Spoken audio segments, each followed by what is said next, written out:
Olá pessoal, nesse segundo vídeo sobre a análise da conjuntura econômica, eu vou focar um pouco na economia brasileira e o impacto dessas transformações mundiais.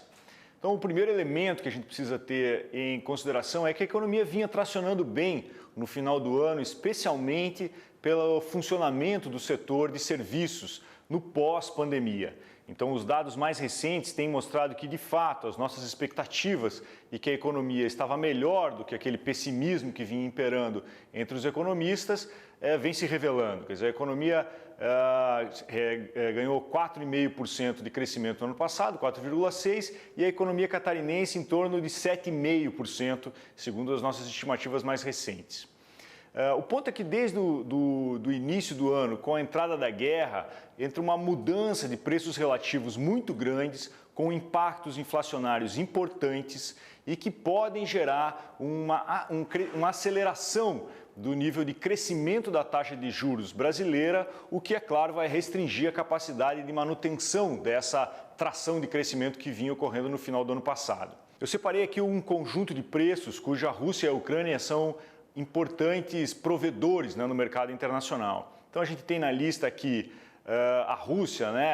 com 12% das exportações de petróleo, 16,4% de gás natural, de trigo 18%, alumínio 10%, níquel 18% e platina 16%. Notem que para todos esses produtos a Rússia ou é o maior exportador mundial ou é o segundo maior exportador mundial. Some-se a isso a Ucrânia, que é o quinto maior exportador mundial de trigo e o quarto maior exportador mundial de alumínio. Então a gente tem um impacto sobre um conjunto de preços na economia que são impactos negativos, quer dizer, a gente vai ter crescimento dos preços inevitavelmente. E isso pega a economia brasileira, esses impactos nesses preços pegam a economia brasileira no momento em que havia na metade de um ciclo inflacionário, como mostra essa outra tabela. Essa outra tabela mostra o conjunto de preços que cresceram e desses preços que formam o IPCA, a nossa principal medida de inflação, a medida de inflação mais observada pelo Banco Central para a determinação da taxa de juros. Então, notem um índice de difusão bastante elevado, na verdade 75% dos preços em elevação, é um nível de difusão bastante alto, que mostra que a gente está ainda no meio de um processo inflacionário no Brasil. O que se espera, é claro, como consequência disso, é que o Banco Central, em observando essas duas tendências de aumento de preços, de impacto aos níveis de preços, atue contraindo demanda com uma política de juros cada vez mais alta.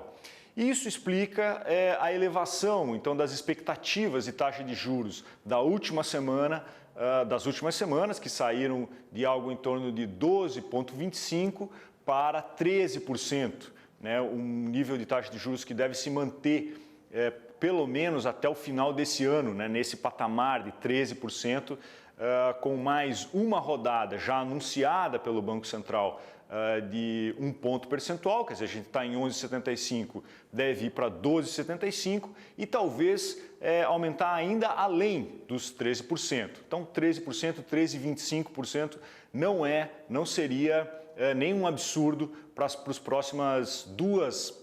reuniões do Copom, momento em que deve se estabilizar a taxa de juros em um nível bastante alto. Bom, dito isso, é importante que a gente tenha também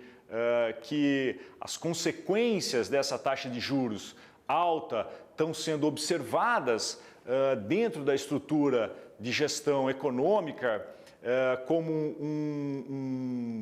do governo federal como um potencial elevado impacto ao crescimento econômico, e o Ministério da Fazenda tem tomado atitudes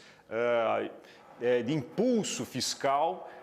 ou de política fiscal expansionista para tentar fazer frente a essas dificuldades. Daí